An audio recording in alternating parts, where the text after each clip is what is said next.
이어서 설교의 말씀이 있겠습니다. 바쁘신 가운데도 서울 성동 강리지방을 방문해 주시고 귀한 말씀 전하실 서울연회 김명원 감독님을 소개해 드리겠습니다. 감독님께서 나오셔서 예수님의 교회라 하는 제목으로 귀한 말씀 주실 때 큰 은혜 있으시기를 축원합니다.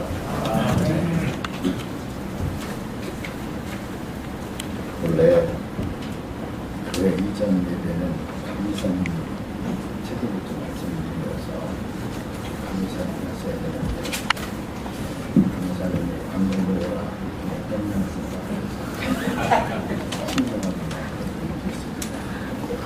근데 여러분들이 예배를 드리는 걸 보고 41년 전에 제가 처음 교회를 개척할 때의 생각이 자꾸 떠올라서 그때 하자는 설교가 싫어서 그 시간 예배를 봐야 되나 그런 용의가 났거든요. 처음 교회를 개척할 때 저희 집사람하고 둘이 제가 할 때 있었는데 하나 없어 불러들어가지고 저희 집사람하고 그 교인하고 아우학세 성교원의 강단은 잘 부르는 사람이었는데 지금 제집 맡으면서 친구 그런 거 부르라니까 이게 코드가 쉬가 안 나가는 거예요. 저번에 소식해서 둘이 뛰었어요. 소가들이 저집었어요. 우리 아이들을 읽어먹는 거지. 초등학교 3학년 되니까 소가가 전교인 소가들. 그 제가 지었어요. 미국에 와서 그 교회를 2개를 개척했는데 하나는 이제 제가 어느 교회를 탐구하고 있으면서 멀리 한 2시간 떨어진 곳에 뭐를 비추라고 하는 곳에 이제 교회를 개척하게 됐는데 그건 좀 쉬웠죠. 왜냐하면 제 교회가 있고 거기 교회가 없으니까 이제 교인들이 데려가서 개척을 하는데 그 교회 담임 목사님이었던 분이 여기 와 계시는 분인데 내가 계시네요. 그래서 미국에서 처음에 이제 제가 있던 사우스캐롤라이나 교회 개척할 때도 한 사람이 있어서 이제 교회를 빌려서 오후에 조그만 방을 하나 빌려서 예배를 했는데 이런 의자도 아니죠. 포탑을 의자 이렇게 놓고 하는데 제가 의식이 예배는 꼭 성가대가 있어야 된다 그래가지고 그 성가대를 또 둘로 줬어야 됐습니다. 근데 여기는 뭐 이렇게 처음에 성가대가 이렇게 이쁜 여자들로 이렇게 성가대 옷까지 이렇게 입고 바이올린 있고 그래서 너무 아주 풍성한 교회이네. 여기는 개척교회지만 너무 풍성한 교회인데 하나님께서 아까 기도하시는 목사님이 어떻게 이렇게 기도를 잘한대요? 여기 또 다른 교회 하나가 덧붙여지는 것이 아니라 꼭 필요하기 때문에 영성교회를 이 교회로, 이 지방으로 이전시켜주셨으면 감사합니다. 그런데 어디서 이렇게 좋은 문장이 나와? 전예사님은 항상 저런 젊은 목사님하고 일하면 송동 광진지방에 한번 뒤집어지고 있어요. 축하를 드립니다. 좋은 곳에 이사해서 이렇게 완벽하게 성전을 꾸며놓고 예배를 드리고 있으니 하나님도 기뻐하실 것이고 또 예배를 드리는 여러분들에게도 하나님의 큰 축복과 하나님의 인도하심이 있을 줄로 믿습니다. 교회는 왜 존재하는 것일까? 교회는 무엇 때문에 이 땅에 존재하는가? 성경에 보면 교회론을 근거하라는 말씀은 많이 있는데 어느 교회 성장학자가 교회론의 근거로 고린도전서 14장 31절 33절의 말씀을 개정하고요. 제가 그걸 읽는데 굉장히 감명을 많이 줬습니다.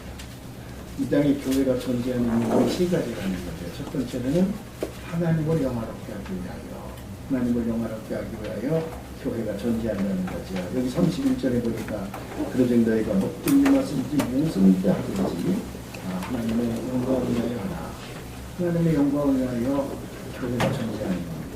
glorify God이죠. 두 번째로는 사람을 유익하게 하는 겁니다. 남에게 절대로 거치는 자가 되지 아니하고 남에게 기쁨을 주고 그를 유익되게 하는 거예요. 이거를 다른 말로 얘기하면 raise people, 사람을 세웁니다. 사람을 세웁니다. 교회는 절대로 사람을 정죄해서 멸망에 이르게 하는 것이 아니라 멸망받을 험악한 죄인이라도 용서하여 다시 세우는 일을 하는 거거든요. 그게 이제 raise people이에요.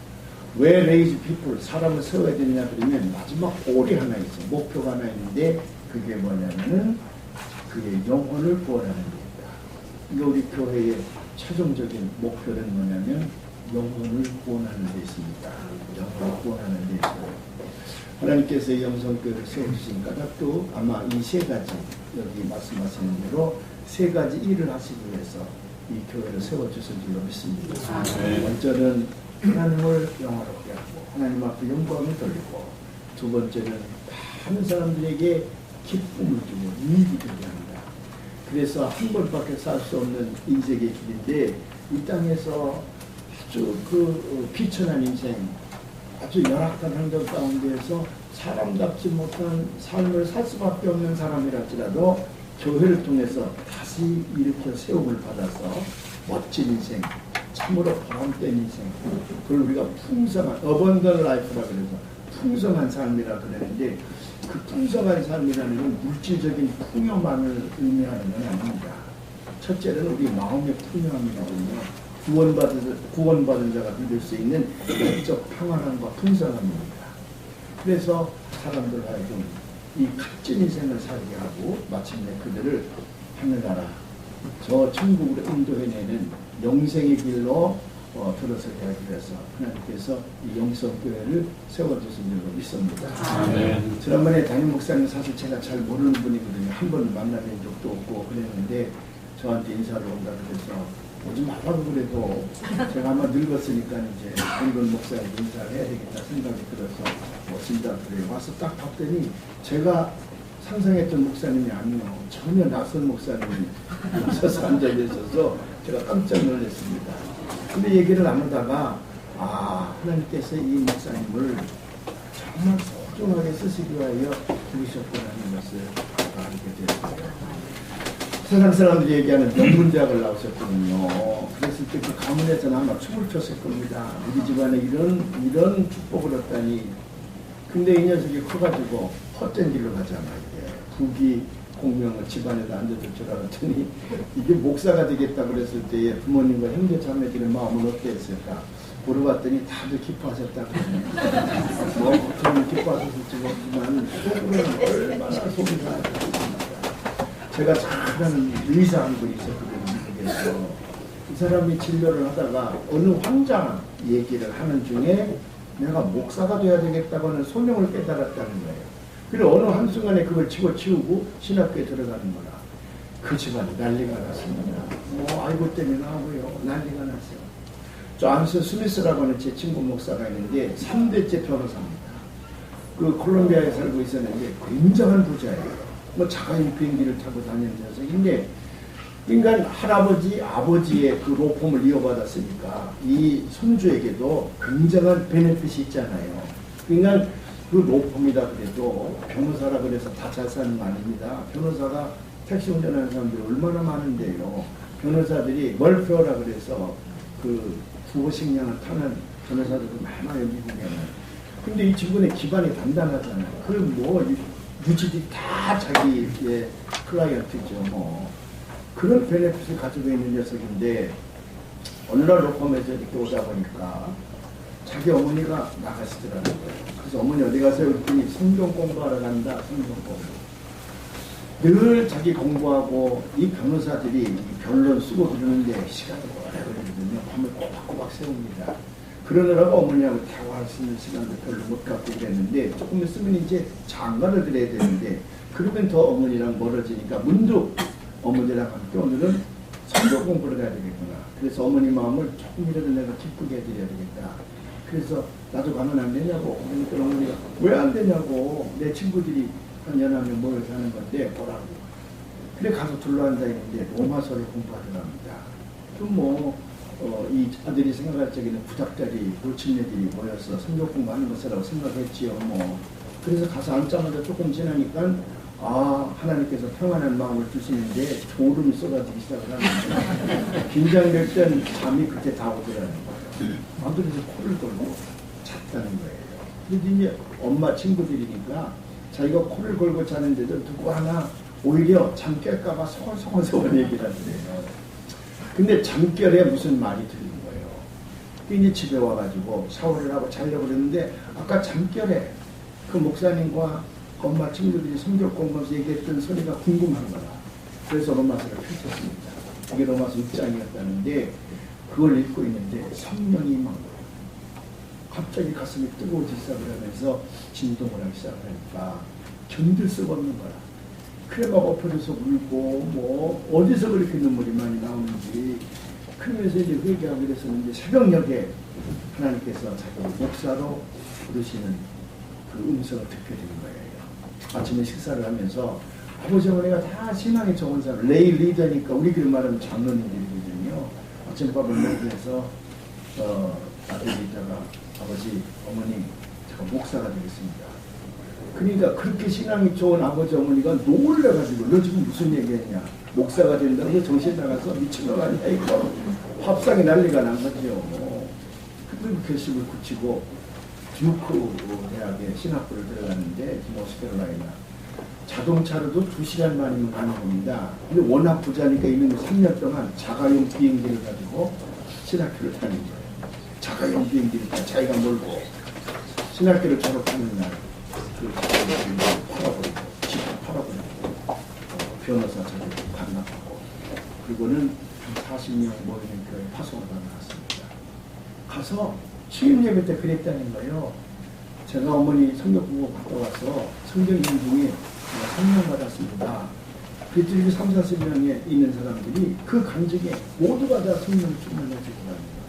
그래서 그게 100명이 되고 200명이 되고 그 다음 파송이 400명짜리, 그 다음 파송이 800명짜리, 지금은 아마 3, 4천 명짜리 교회를 다니고 있는데 제가 한번 한국에 데리고 오려고 해도 충청도 말로 더럽게 바쁘다는 거예요. 그 친구를 바라보고 다니는 변호사로 그가 자가용 비행기를 타고 다니면서 인생을 즐겼다 할지라도 그에게 남는 것이 무엇이었을까? 오히려 그거 다 집어치우고 하나님께서 그를 주의 종으로 쓰니 그의 영광이 얼마나 커요. 뭐 그 밑에는 수많은 변호사들, 뭐 그 밑에 수많은 뭐 판사들, 검사들, 뭐 얼마나 많은 인재들이 그 밑에 있겠습니까? 큰 교회 안에요. 이 친구는 너무 하나님 앞에 감사하는 거예요. 이 교회 이한식 목사님 보니까 그 가능성이 보여. 근데 제가 그 목사님께 사무실에 왔다 가는데 이렇게 문을 열고 가요. 그래 악수하고 잘 가라고 잘 가라고. 내가 뭐 젊은 목사하는데 밑에까지 갈 필요는 없죠. 내 사무실에서 가라고. 근데 뒷공문이를 보는데 이상하게 성경 말씀이 딱 떠오르는 거야. 학교 2장 9절에 학교에서라는 거 있어. 없는 사람도 있지만 그 성경을 많이 읽는 사람은 그 성경책이 있어요. 그 성경책 2장 9절의 말씀이 저 꽁무니를 보고 딱 떠요. 이게 무슨 말씀인 줄 아십니까? 지금 이 성전의 나중 영광은 이전의 영광보다 크리라고. The glory of this present sanctuary will be greater than former house. 이상하지요? 왜 젊은 목사님 가시는 뒷공문에 그 성경 말씀이 딱 떠오르지? 지금 이 성전의 나중 영광은, 이 성전의 훗날의 영광은 그 전에 어떤 성전의 영광보다도 크리라. 만군의 여호와의 말씀입니다. 그래서 하나님께서 이렇게 음성을 들려주시는구나. 지금 여기 이렇게 작은 예배당을 마련해서 이전에 예배를 드리지만 아마도 기도하신 목사님 말씀대로 또 하나의 교회가 탄생한 것이 아니라 성동 광진 지방을 초월해서 한국교회 큰 이전표를 만들 그런 우리 이 목사님 됐을지도 믿습니다. 함께 교회에 섬기는 여러분들이 그와 같은 교회로 하나님 영광 돌리는 그런 날이 반드시 오게 될 줄로 믿습니다. 아멘. 기도하십시다. 우리 작은 교회가 이전에 대해서 하나님 앞에 예배드립니다. 그러나 전날의 영광보다 그 훗날의 영광이 훨씬 크리라 말씀하신 그 주님의 말씀이 우리 담임하시는 이하신 목사님과 우리 교우들과 성동 광진 지방의 감회사님들과 모든 목사님들과 교우들이 언제든지 함께 하셔서 큰 영광 받아 주실 줄로 믿습니다. 내 시작은 미약하나 나중은 창대하리라는 그 말씀이 이곳에서 열매를 맺게 해주실 줄로 믿사옵고 예수님의 이름으로 기도하옵나이다.